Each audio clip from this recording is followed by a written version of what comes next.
Good evening everyone, welcome to the program Book Word on your favorite radio station Radio Rant, a flight of life.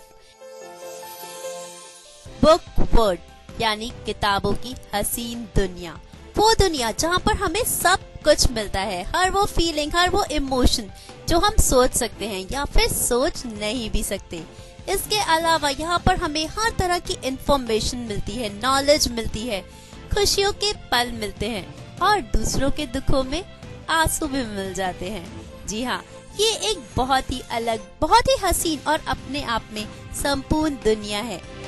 ये एक full on entertainment package है, यहाँ पर सब कुछ है। तो मैं आपकी दोस्त आरजे निशा आपको लेकर चलूंगी ऐसी हसीन दुनिया में।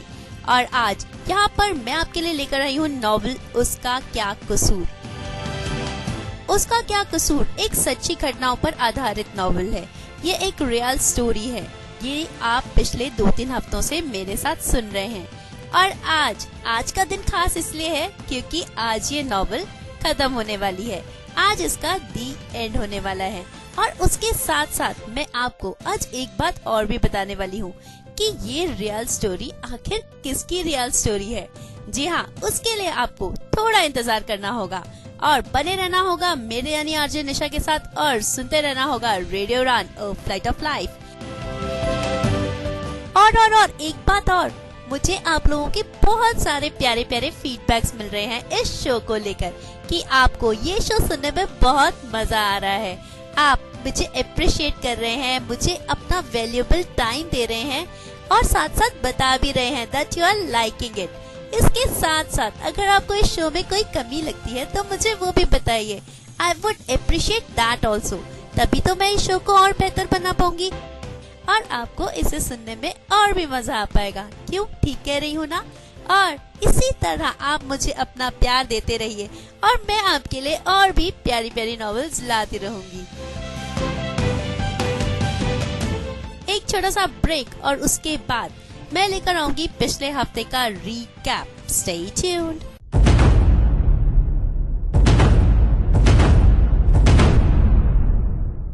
बदलता दो, बदलेगा समाज की सोच।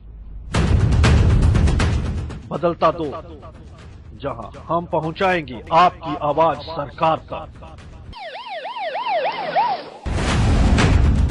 बदलता दो, जो देता है आपको जानकारी अपनी कम्युनिटी में होने वाले तमाम इंसिडेंट्स।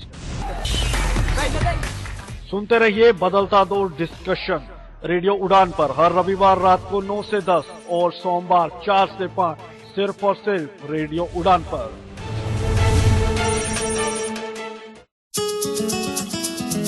मैं हूँ किरण बेदी, हमेशा सुनो रेडियो उड़ान। आज ही अपने मोबाइल फोन पर ऐप स्टोर या फिर प्ले स्टोर से डाउनलोड कीजिए रेडियो उड़ान का ऑफिशियल ऐप या फिर लॉग ऑन कीजिए www.radioudan.com। सुनते रहिए radio Udaan, a flight of life.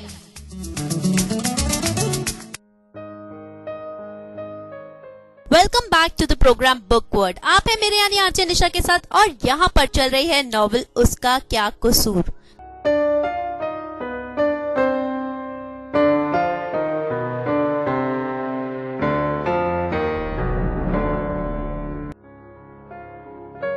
उसका क्या कसूर कहानी है पराग की। पराग जिसके घर में उसके माता पिता के अलावा 2 बहनें थी, एक बड़ी बहन और एक छोटी बहन। वो पंजाब के एक गांव में रहता था। बहुत ही खुशहाल परिवार था ये, पर सिर्फ 8 साल की उम्र में उसके पिताजी का देहांत हो गया हार्ट अटैक के कारण। अब उसके पिताजी जो कि अकेले घर में कमाने वाले मेंबर थे, उनके जाने से घर में न सिर्फ मानसिक बल्कि आर्थिक परेशानियां भी आने लगी। तो माता ने एक ब्यूटी पार्लर में काम करना शुरू किया और कुछ हेल्प ताऊजी कर देते थे। तो अब इस परिवार का गुजर बसर हो रहा था। पर पराग जब 8वीं कक्षा में आया तो एक ऑपरेशन के दौरान उसने अपनी आंखों की रोशनी खो दी। अब इस परिवार पर एक और दुखों का पहाड़ टूट पड़ा। माता जिनकी आखिरी उम्मीद थी, आखिरी सहारा था पराग, उनको वो उम्मीद भी जाती दिखाई दी। उनको लगा कि अब उनके परिवार का कैसे गुजारा होगा, बहनों के साथ कौन शादी करेगा। पर पराग इन सब बातों से टूटा नहीं। उसके अंदर कुछ करने की इच्छा और भी जागरूक हो गई और उसने पता किया कि नेत्रहीन बालकों के लिए स्पेशल स्कूल्स होते हैं जहाँ पर उनको पढ़ाया जाता है। तो उसने वहाँ जाने की ठान ली, जबकि उसके घर वालों ने, गांव वालों ने, सबने मना किया कि भला एक नेत्रहीन बालक कैसे पढ़ेगा। तो उसने कहा नहीं, मैं जरूर जाऊंगा, और उसने किसी की एक ना सुनी। और जब वो उस स्कूल में गया तो जैसे उसकी दुनिया ही बदल गई। वहाँ जाकर उसने पढ़ाई की और उसके साथ साथ बहुत कुछ सीखा। वो जो एक बहुत ही नटखट लड़का था, वो सब उसके टैलेंट में बदल गया। उसने वहाँ जाकर खेलों में हिस्सा लिया। उसने क्रिकेट खेलना सीखा, शतरंज खेलना सीखा, डिबेट्स में पार्टिसिपेट किया, स्टेज शोज किए, और वो एक बहुत ही टैलेंटेड लड़का निकल कर आया। जब वो स्कूल से छुट्टियों में वापस आया तो यहाँ पर माँ ने एक लड़की पीहू को एज अ पेइंग गेस्ट रखा था। जब पराग उससे मिला तो उसे उस लड़की से प्यार हो गया। पीहू को भी पराग से प्यार हो गया और ये दोनों एक दूसरे के साथ जीने मरने की कस्में खाने लगे। पर पीहू की एक शर्त थी कि वो कभी भी अपने माता पिता से पराग के लिए लड़ाई नहीं करेगी। खैर, इन दोनों का ये रिश्ता चल रहा था कि बीच में एक और लड़की आ गई, सुमन, जो कि पराग के स्कूल में थी। बहुत ही इंटेलिजेंट थी, बहुत ही सुरीला गाती थी, और पता नहीं क्यों, कब, क्या, कैसे और किस चीज ने पराग को सुमन की तरफ अट्रैक्ट किया।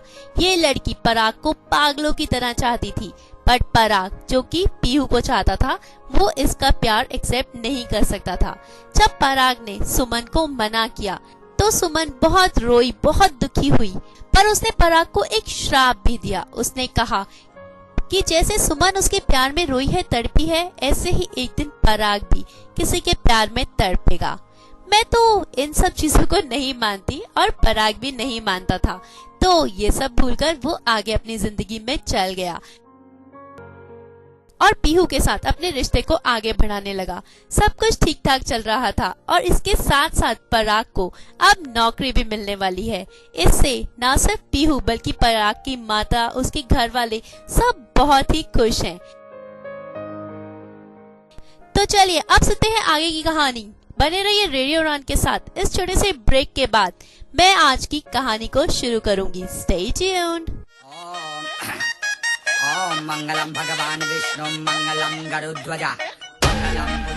भक्तजनों, इस मोह माया से भरे संसार में ना जाने कितनी ही दिक्कतें एवं परेशानियों ने सबको फुलटू फंसा रखा है और दुनियादारी में टोटली उलझा रखा है।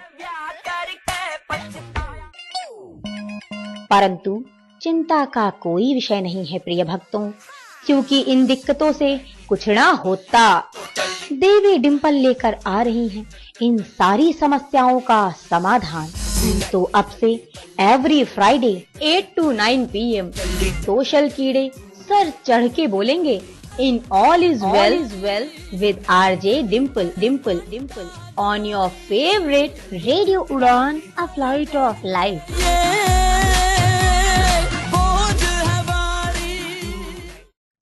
प्रेम नाम है मेरा, प्रेम चोपड़ा।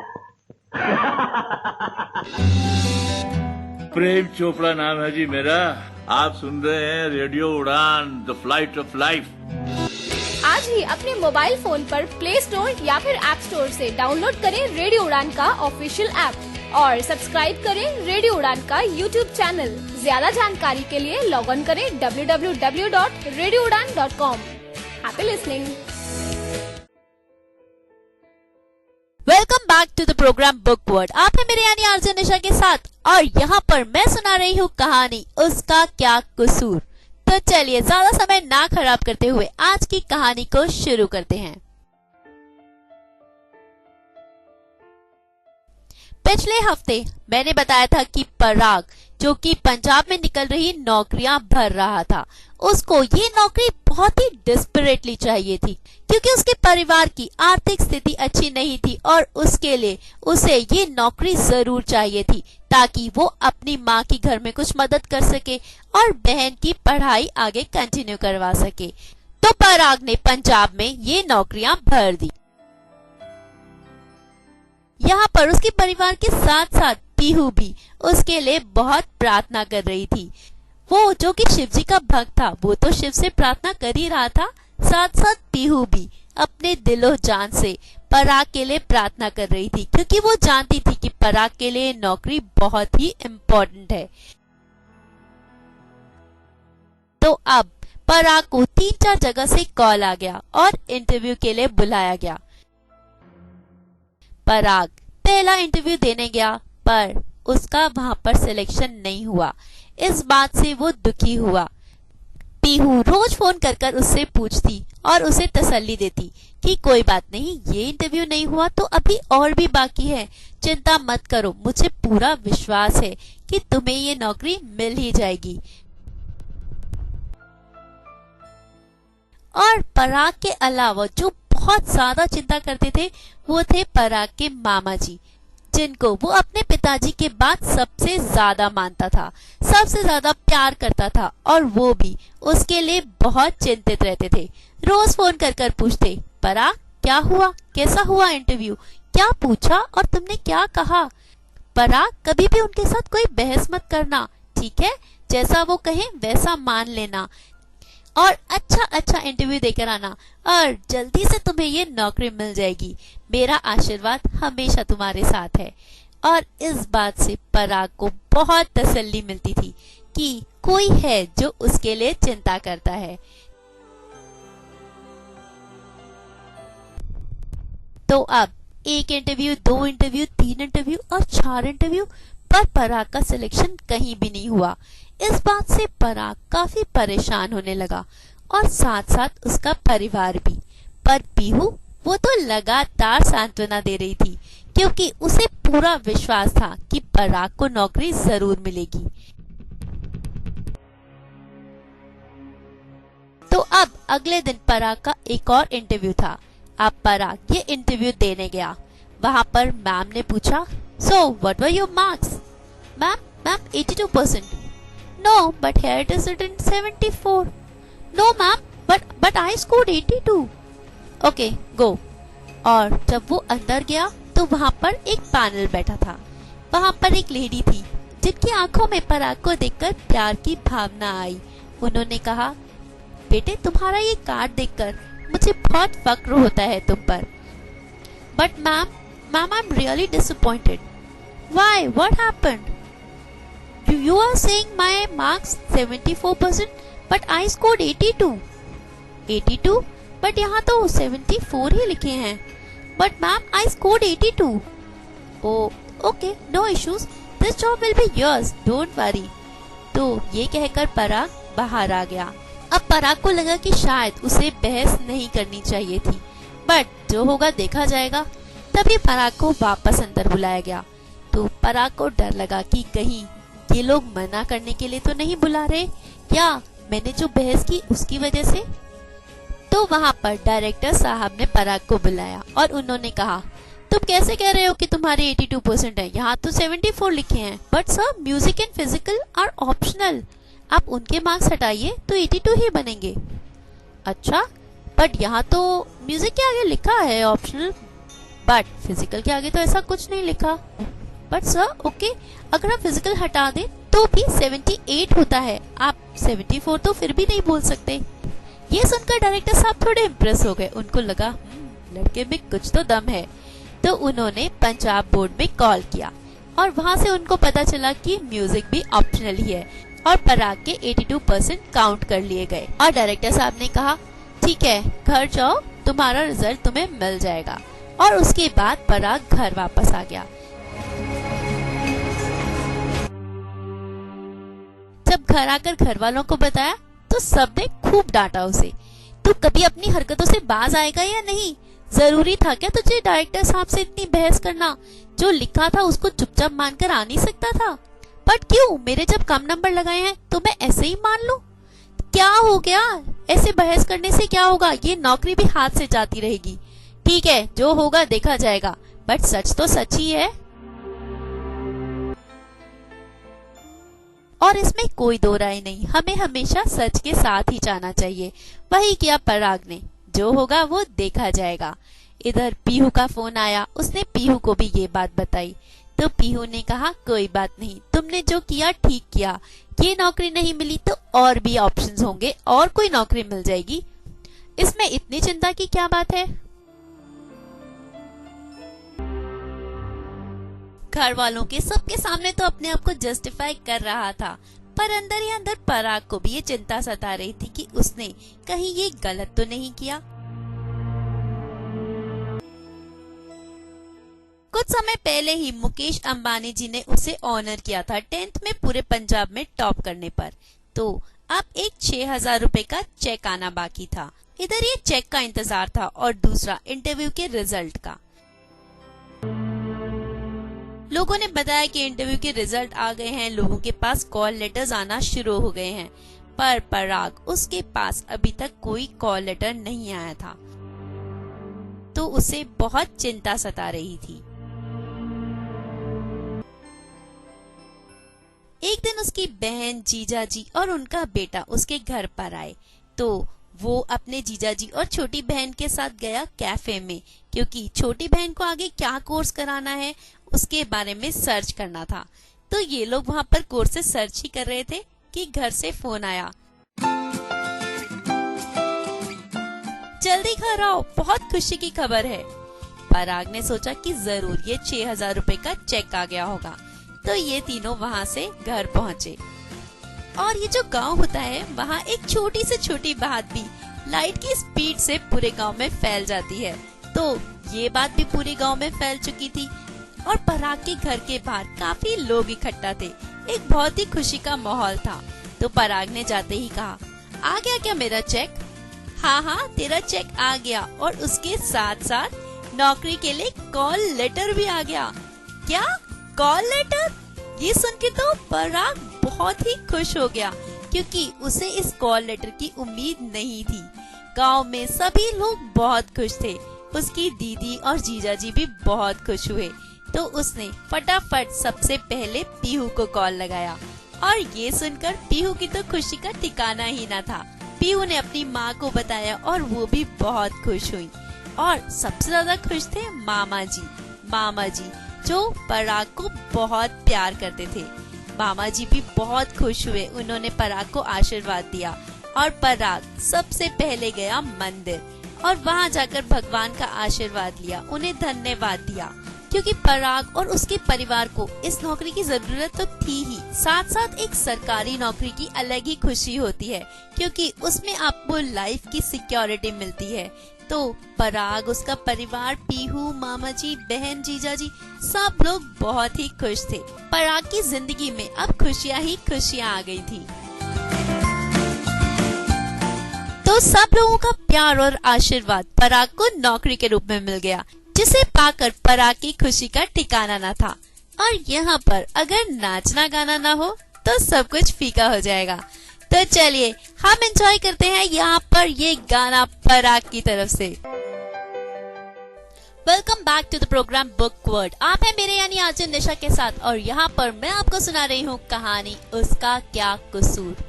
उसका क्या कसूर जो कहानी है पराग की। पराग जो अभी बहुत खुश है क्योंकि उसे जॉब मिल गई है, तो लाइफ बिल्कुल सेट दिखाई दे रही है, नौकरी भी मिल गई है और प्यार करने वाली छोकरी भी है। उसके अलावा रिश्तेदार भी हैं, आपके अपने भी हैं, माँ बहनें सब हैं जो आपका भला चाहते हैं।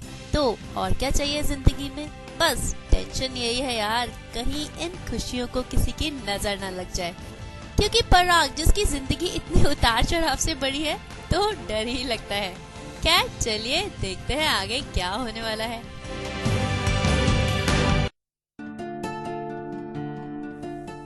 अब पराग को अपनी नौकरी ज्वाइन करनी थी, और जानते हैं यहाँ पर एक क्या अजीब और बहुत ही इंटरेस्टिंग कोइंसिडेंस है कि पराग को 15 जून को पहली बार मिली थी पीहू, और उसकी ज्वाइनिंग भी 15 जून को ही थी।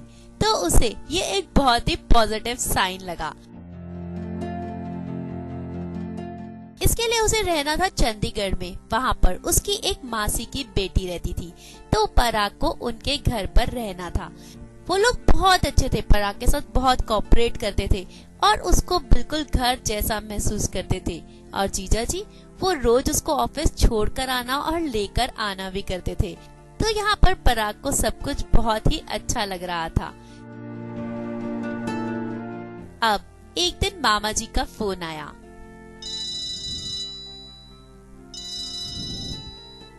हेलो मामा जी, सत श्री अकाल, कैसे हैं आप? सत श्री अकाल मेरा बच्चा, कैसा है तू? मैं तेरी नौकरी से बहुत खुश हूँ और तुझे 500 रुपए इनाम देना चाहता हूँ। इनाम? आप क्यों मामा जी? पैसे तो मुझे आपको देने चाहिए। हाँ हाँ, कोई बात नहीं बेटा, वो दिन भी आएगा। पर तेरी नौकरी लग गई है, अब अपनी माँ का ध्यान रखना, उसने जिंदगी में बहुत दुख सहे हैं। जी मामा जी, मैं बिल्कुल माँ का ध्यान रखूंगा। पर मैं आपको एक बात कहना चाहता हूँ, मेरी एक इच्छा है। हाँ हाँ बोलो। मामा जी, मैं चाहता हूँ कि मैं पहली तनख्वाह आप ही को दूं। अरे मेरा बच्चा जीता रहे, भगवान करे तेरे को दुनिया की सारी खुशियाँ मिले। मैं जल्दी ही तेरे से मिलने आऊंगा। जी मामा जी। ये कहकर पराग ने फोन रख दिया। हर तरफ खुशी का माहौल था और पराग के ताया जी के बेटे, उनको तो मौका मिल गया था पार्टी का। अरे भाई, पराग की नौकरी लगी है, अभी पार्टी नहीं करेंगे तो कब करेंगे? ये बात तो है। तो हर तरफ खुशियाँ ही खुशियाँ थी। पर अभी तक पराग ने इन खुशियों को अच्छे से जिया भी नहीं था।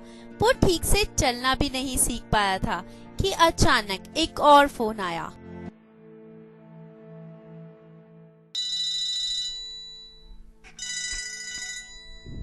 पराग की बहन ने जाकर ये फोन उठाया।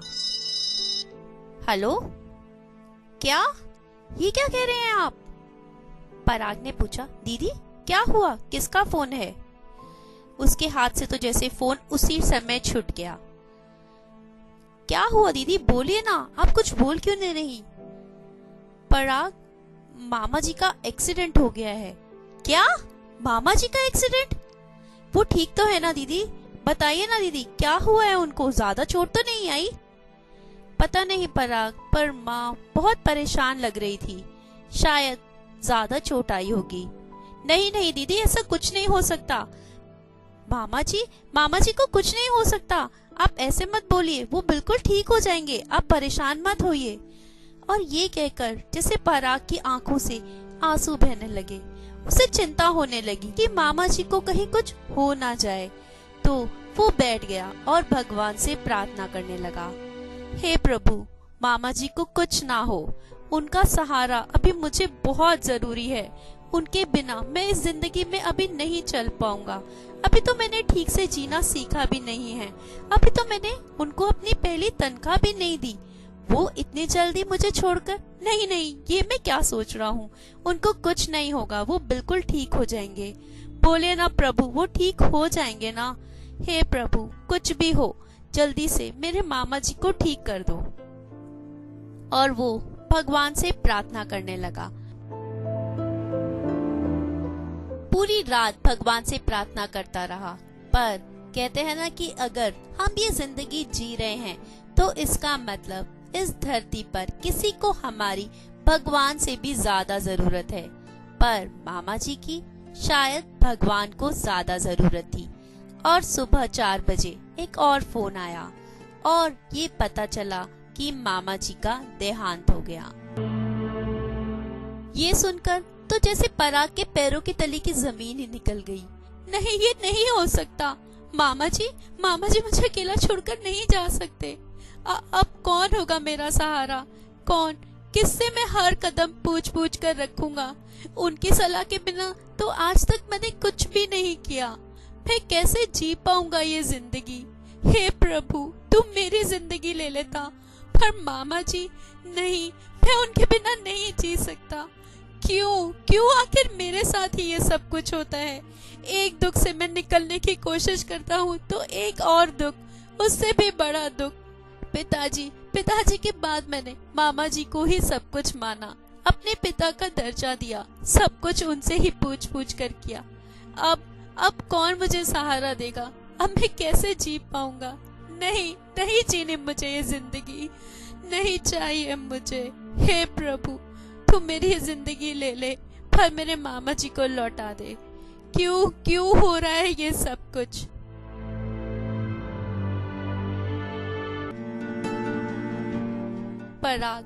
पराग को सबने सांत्वना दी। कहा कि पराग, वक्त सब कुछ सिखा देता है। हमारे ये दुख जो खत्म नहीं होते, हम उन्हें भूलते नहीं हैं, पर वक्त सबसे बड़ी चीज है और वो हमें जीना सिखा ही देता है। नहीं, पर मैं जीना चाहता ही नहीं। मुझे ऐसी जिंदगी चाहिए ही नहीं जिसमें मामा जी ना हो।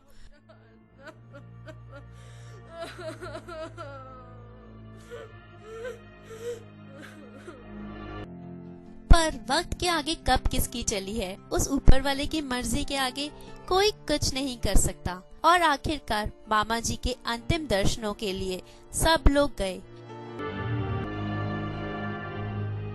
वहाँ पर बहुत ही मायूस माहौल था। हर कोई रो रहा था। ऐसा लग रहा था कि मानो पंछी, दीवारें, पंखे, टेबल, कुर्सी, हर कोई रो रहा हो, सब दुखी हो इतनी महान आत्मा के जाने पर। क्यों हमेशा भगवान उन्हीं लोगों को अपने पास बुला लेते हैं जिनकी हमें बहुत ज्यादा जरूरत होती है? क्यों होता है ऐसा? पर शायद विधि का विधान यही है और उसके आगे कोई भी कुछ नहीं कर सकता। जब मामा जी के अंतिम दर्शन के लिए गया तो पराग खूब रोया।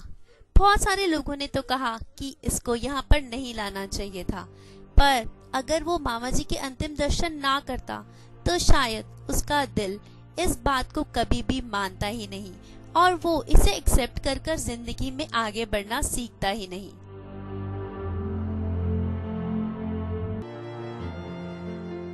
जिंदगी दुखों को समेटकर आगे बढ़ने का नाम है, जीने का नाम है। पर ऐसा क्यों कि किसी किसी की जिंदगी में इतने ज्यादा उतार चढ़ाव होते हैं? ऐसा क्यों कि भगवान को किसी का इम्तिहान ज्यादा लेने की जरूरत पड़ती है? शायद ऐसा ही कुछ हो रहा था पराग के साथ। खैर, यहाँ पर हम एक छोटा सा ब्रेक ले लेते हैं और माहौल को कुछ चेंज करने की कोशिश करते हैं। तो बने रहिए रेडियो उड़ान के साथ। इस छोटे से ब्रेक के बाद मैं लौट कर आऊंगी और लेकर आऊंगी आगे की कहानी। Stay tuned. खुशियों के पल में भी आंखें तर कर देती हैं। इन यादों को जीने का सहारा कहा जाता है, पर किसी किसी के लिए ये यादें दर्द का समा बन जाती हैं और यही यादें आंसुओं का सबब भी बन जाती हैं। ऐसी ही कुछ यादों को संजोने आ रहा हूँ मैं, आरजे आनंद। हर मंगलवार रात 10 बजे प्रोग्राम यादों का झरोखा। तो सुनना ना भूलिएगा यादों का झरोखा सीजन 2। दोस्तों, इस शो का रीब्रॉडकास्ट भी आप सुन सकते हैं हर बुधवार शाम 5 बजे ऑन रेडियो उड़ान ए flight of life.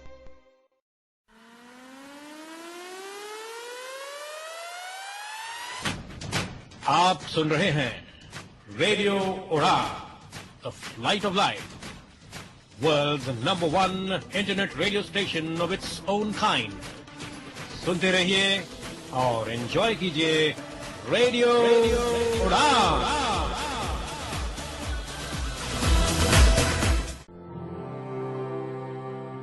Welcome back to the show bookword. आप हैं मेरे यानी आरजे निशा के साथ और यहाँ पर कहानी चल रही है उसका क्या कसूर, जो कि कहानी है पराग की।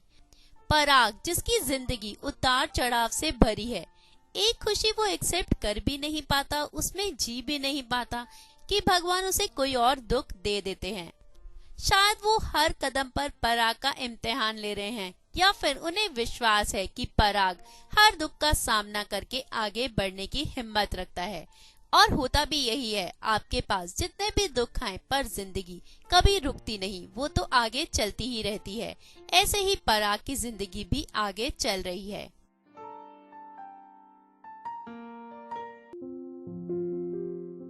मामा जी के गुजरने के बाद जैसे पराग की जिंदगी रुक गई। किसी चीज में भी उसका मन ना लगता, कुछ भी उसे अच्छा ना लगता। पर जिंदगी कभी रुकी है क्या? तो वो चलती गई। और वो दिन आ गया जब पराग को पहली तनख्वाह मिली। उसकी घर वाले, उसकी माँ बहुत खुश थी। पराग ने अपनी ये तनख्वाह अपनी माता को दी और वो उसे पाकर बहुत खुश हुई। उन्होंने पराग को आशीर्वाद दिया और कहा कि जिंदगी में तुझे सारी खुशियाँ मिले, तू बहुत बड़ा आदमी बने। और पराग वो भी अपने गमों के साथ जीना सीख गया था और इस तनख्वाह को पाकर वो भी खुश था। तब उसकी एक दोस्त ने कहा, पराग क्यों ना तू कंप्यूटर ले ले। कंप्यूटर? पर मुझे तो कंप्यूटर यूज करना नहीं आता। तो मैं हूँ ना, मैं सिखाऊंगी तुझे, इसमें क्या बड़ी बात है। और भी तो देख कितने सारे दोस्त हैं हमारे जो कंप्यूटर यूज करते हैं, वो भी तेरी मदद कर देंगे। हम सब मिलकर तेरे को सिखाएंगे। पराग कंप्यूटर सीखना इतना मुश्किल काम नहीं है और वो सीख कर तू क्या क्या नहीं कर सकता, कहाँ कहाँ नहीं पहुँच सकता। सारे देश में दुनिया में लोगों को जान सकता है, कोई भी जानकारी हो चुटकियों में पा सकता है। तो तू ये कंप्यूटर सीख ले, देख तेरी दुनिया, तेरी जिंदगी कैसे बदल जाएगी। तो पराग को भी लगा कि हाँ शायद ये ठीक ही कह रही है। अब पराग ने कंप्यूटर ले लिया और उसने कंप्यूटर सीखना भी शुरू कर दिया। पराग जिसमें काफी दिमाग था, वो जल्दी ही कंप्यूटर में सब कुछ सीखने लगा। और फिर क्या था, देश विदेश में नए नए लोगों से बात करना उसे बहुत मजा आने लगा। बहुत कुछ नया नया सीखने लगा वो। और उधर पीहू जो उसे फोन करती रहती थी, उसको ये खुशी थी कि पराग कुछ नया सीख रहा है, कुछ नया कर रहा है। पर साथ ही साथ ये दुख भी था कि वो उससे ज्यादा टाइम कंप्यूटर को देने लगा है। तो कभी कभी लड़ने लगती, पराग तुम्हें इस कंप्यूटर से मुझसे ज्यादा प्यार तो नहीं हो गया है? कहीं ऐसा तो नहीं कि अब तुम्हें मेरी कोई जरूरत ही नहीं? पागल हो गई हो क्या? तुम्हारी जगह तो तुम्हारी ही रहेगी, ये कंप्यूटर तुम्हारी जगह थोड़ी ले सकता है। तो फिर जब भी मैं फोन करती हूँ तुम मेरा फोन नहीं उठाते, मुझसे बात तक नहीं करते, ऐसा क्या है इस कंप्यूटर में? अरे बाबा रुक जाओ ना, मैं कुछ सीख रहा हूँ। अच्छा थोड़ी देर बाद तुम्हें फोन करता हूँ, बस हमेशा यही थोड़ी देर। वो थोड़ी देर कभी होगी या नहीं? इसी तरह की नोक झोंक दोनों के बीच में चलती रहती। और वो प्यार ही क्या जिसमें नोक झोंक ना हो। ये नोक झोंक तो यूं ही चलती रहती थी। पर अब यहाँ पर साथ साथ पीहू के लिए काफी सारे रिश्ते आने लगे। हर बार पराग को फोन करती, पराग एक और नया रिश्ता आया है, ऐसा करो शिवजी से जाके पूजा करो, वो जरूर इस रिश्ते को भी टलवा देंगे। कोई ना कोई सॉल्यूशन बता ही देता और पीहू वो करती और रिश्ता टल जाता। इसी तरह चल रहा था।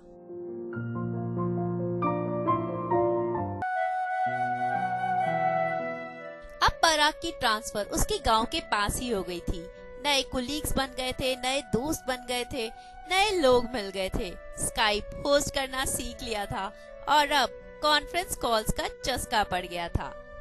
पीहू का फोन आता, ओहो ये किसका फोन है? पीहू इससे बाद में बात करूंगा, ये कह के काट देता और वो बात होती ही नहीं, भूल जाता कॉल करना। और पीहू उसके फोन का इंतजार ही करती रहती। फिर एक दिन पीहू ने फोन किया। ओ पीहू का फोन। फटाफट से पराग ने फोन उठाया। हाय पीहू कैसी हो? मैं अच्छी हूँ, तुम अपना बताओ। मैं भी अच्छा हूँ। और क्या कर रही थी? हाँ अब तो यही पूछोगे क्या कर रही थी? मेरे लिए फुर्सत जो नहीं है तुम्हारे पास।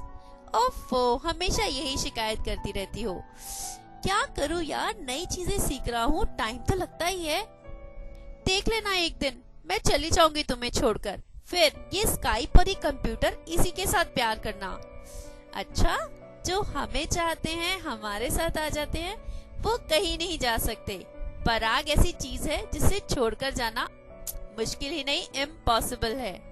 जाओ जाओ ये घमंड किसी और को दिखाना, देख लेना बता रही हूँ मैं तुम्हें, एक दिन मैं तुम्हें छोड़कर ऐसे चली जाऊंगी कि कभी भी वापस नहीं आऊंगी। अरे अरे क्यों धमका रही हो?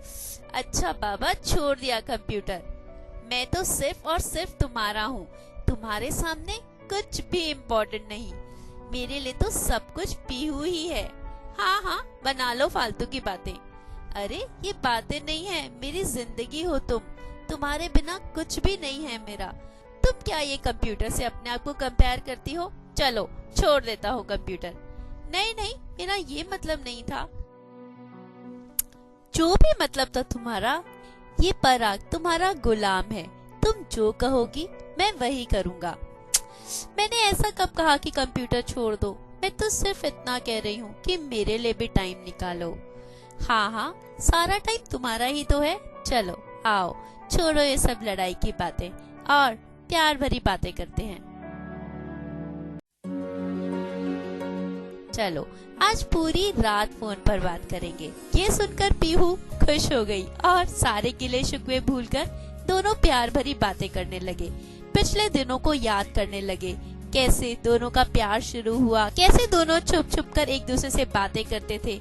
वो समय ही अलग था जब पराग पीहू के घर जाता था और दोनों पूरी रात बातें करते थे। तो पराग ने कहा, चलो आओ आज एक सपना देखते हैं। अच्छा, क्या सपना?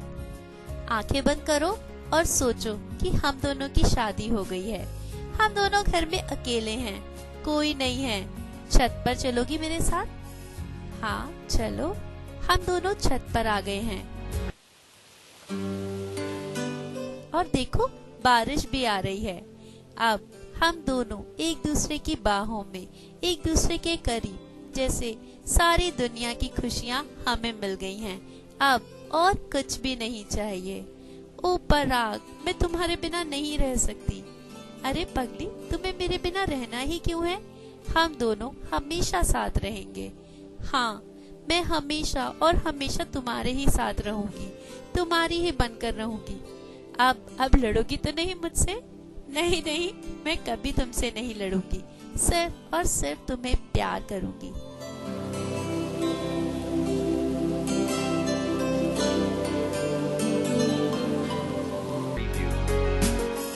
यही तो खासियत थी पराग की। 1 मिनट में अपनी प्यार भरी बातों से पीहू का गुस्सा झट से ठंडा कर देता था और वो सब कुछ भूलकर सिर्फ उसके सपने देखने लगती थी। अब जिंदगी ऐसे ही चल रही थी।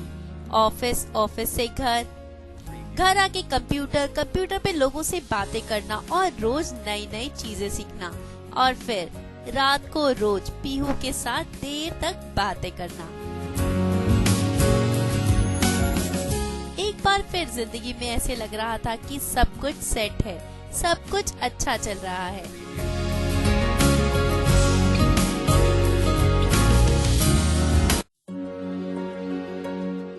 अब कल पीहू का जन्मदिन था, तो रात को 12 बजे पराग ने पीहू को फोन किया। Happy birthday to you. Pihu खुश हो गई और थैंक यू बोला। भगवान करे तुझे सारी खुशियाँ मिले, तुम्हें हर वो चीज मिले जो तुम चाहती हो।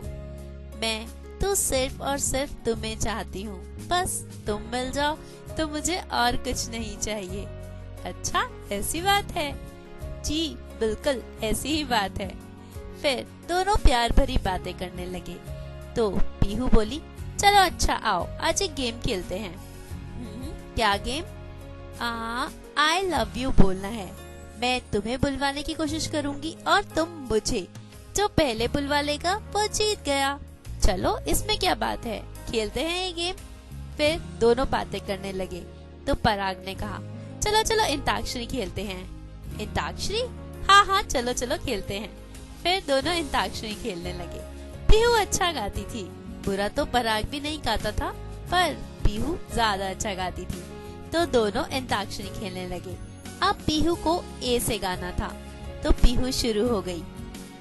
ABCDEFGHI JKLM NOPQRSTUVWXYZ।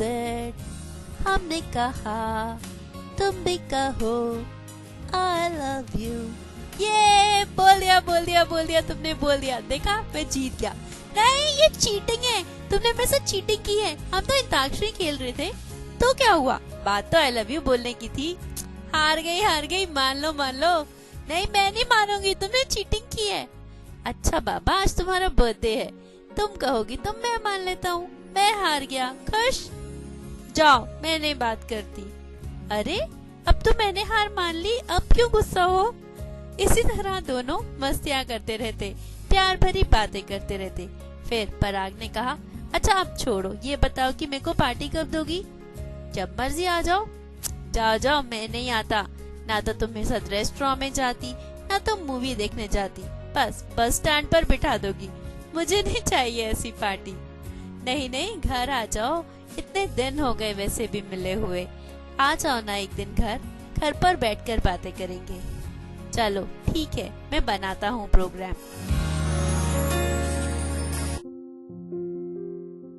और फिर कुछ दिनों के बाद पराग पीहू के घर गया।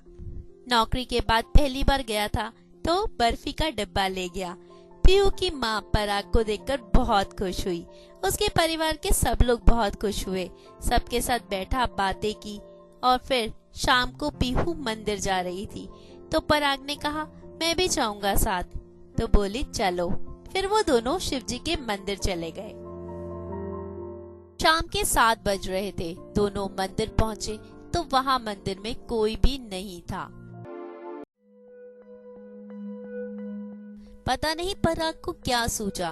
पराग ने शिवजी के पैरों की भभूति उठाई और पीहू के माथे पर लगा दी और कहा, हे प्रभु, मैं तुम्हारे सामने तुम्हें साक्षी मानकर आज पीहू को अपनी पत्नी स्वीकार करता हूँ और मैं तुमसे ये प्रार्थना करता हूँ कि पीहू को मेरा बना दो और हम दोनों ये आगे की जिंदगी एक साथ जिए। पीहू बहुत खुश हुई और उसने भी भगवान से यही प्रार्थना की।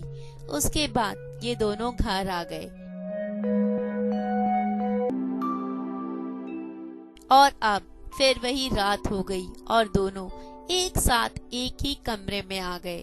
पीहू ने दरवाजा बंद किया और फिर से 2 दिल मिल गए और ऐसा लगा कि जैसे जिंदगी में सब कुछ बहुत अच्छा है और किसी चीज की कोई जरूरत नहीं, जैसे जिंदगी में कोई कमी ही ना हो। फिर दोनों बैठे और बातें करने लगे। बातें वही प्यार भरी बातें, आगे के सपने, शादी के बाद क्या करना है क्या नहीं करना, वो सारे सपने ये दोनों सजाने लगे। तो पीहू पराग को छेड़ते हुए बोली, अच्छा पराग, एक बात बताओ। हाँ हाँ पूछो। उस दिन जब मैं तुम्हारे भाई के साथ बैठी थी तो तुमने रोने वाली शक्ल क्यों बनाई थी? मैं क्यों रोने वाली शक्ल बनाऊं? जाओ जाओ, झूठ मत बोलो, सच बताओ, तुम्हें बहुत जलन हो रही थी ना? अरे मुझे क्यों जलन होगी, मेरा भाई है आखिर वो। जाओ, झूठ मत बोलो, मान जाओ, जल रहे थे ना तुम बहुत। नहीं, मैं कोई नहीं जल रहा था, जाओ, मुझे नहीं बात करनी। अरे इतनी सी बात पे नाराज हो गए? अच्छा बाबा, सॉरी सॉरी सॉरी, छोड़ो अब तो मान जाओ। नहीं, मुझे नहीं मानना। तो पीहू ने उसका हाथ थामा और उसके गाल को चूम लिया और फिर क्या था, फिर सारी नाराजगी दूर और वही प्यार भरी बातें वापस शुरू।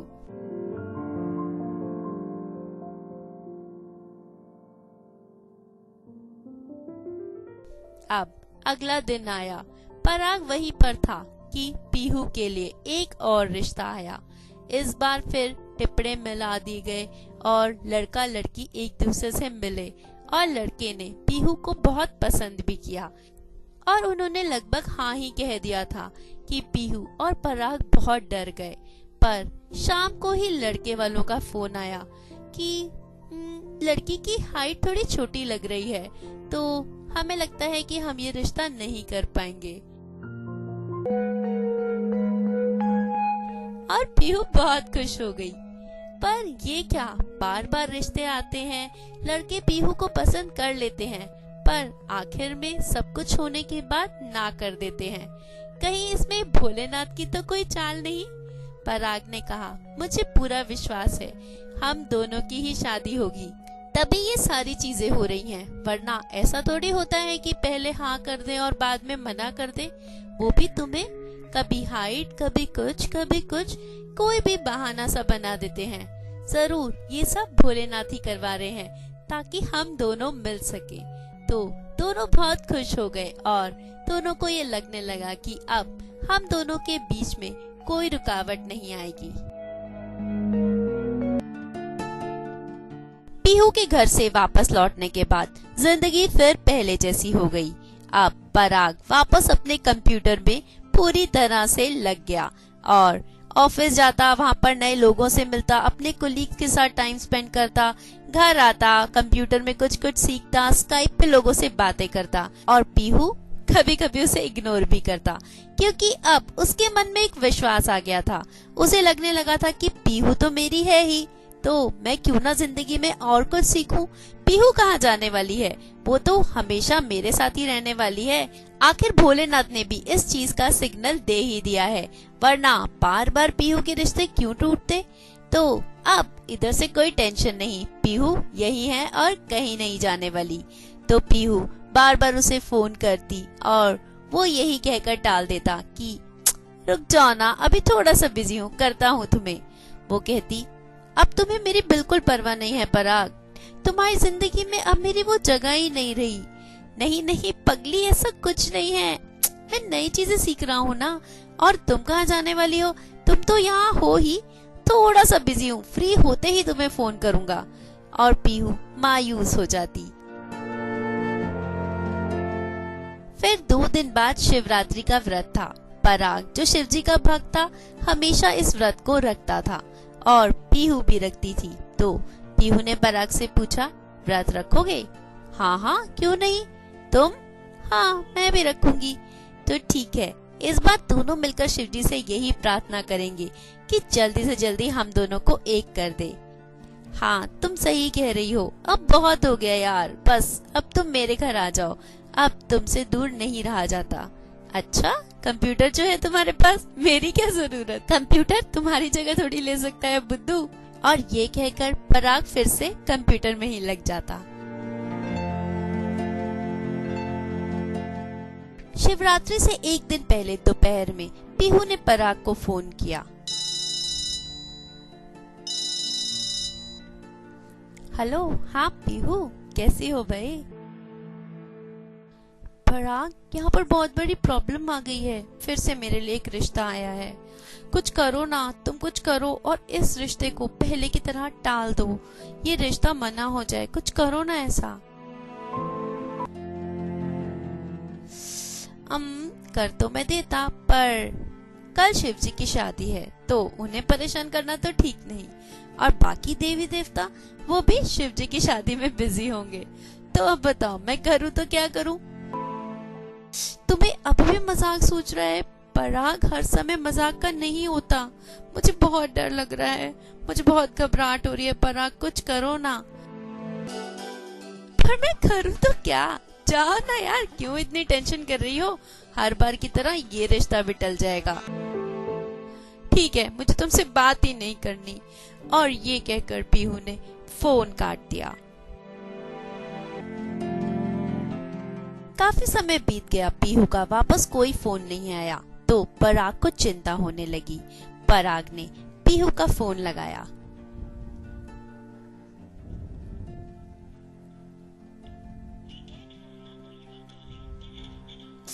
ओफो, ये लड़की भी ना स्विच ऑफ कर दिया।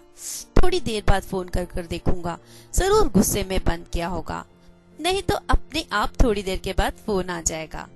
पर बहुत देर निकल गई, फिर पीहू का कोई फोन नहीं आया। तो पराग को चिंता होने लगी। वापस फोन जाकर ट्राई किया।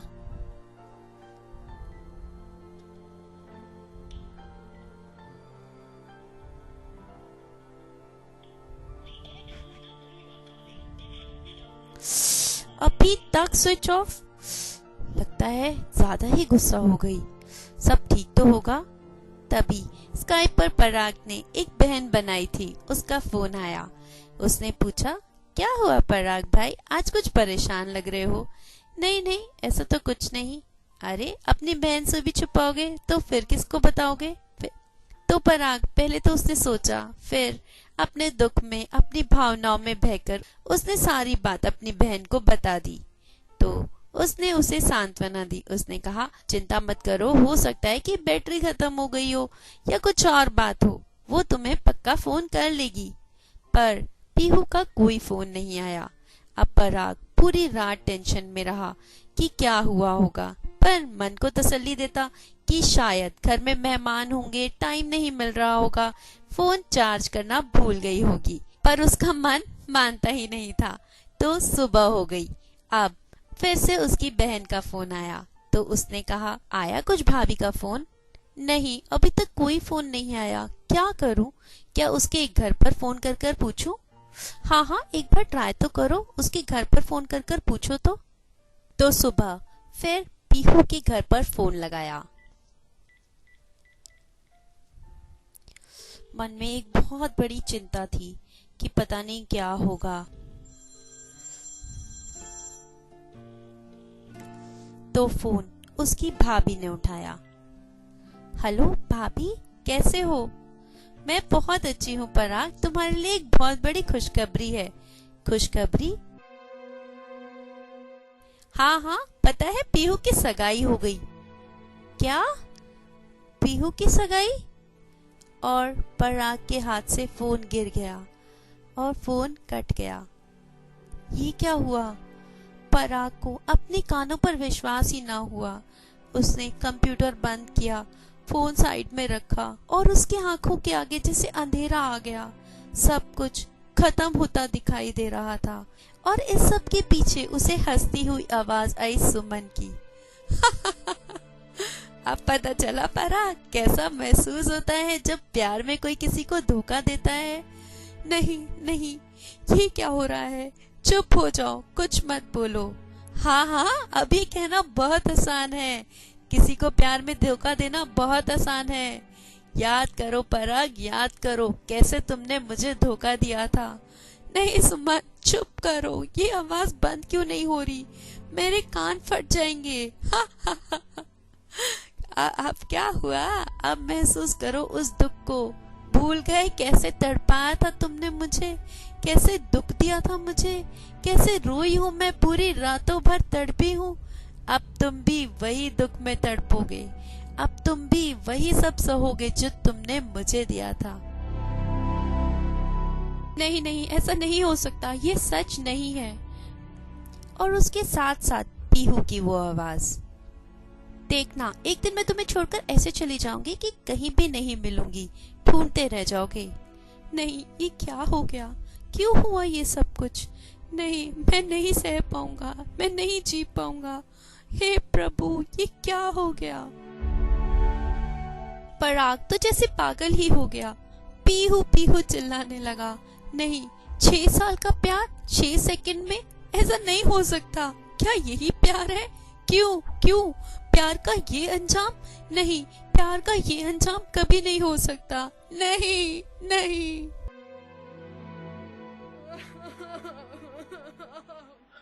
दिल पर पत्थर रख के उसे भुलाया है। दिल पर पत्थर रखकर उसे भुलाया है। भुलाने के बाद भी सामने चेहरा उसी का आया है। भुलाने के बाद भी सामने चेहरा उसी का आया है। उसका क्या कसूर दानिश? उसने तो जो वादा किया था वही निभाया है। उसने तो जो किया था वादा वही निभाया है।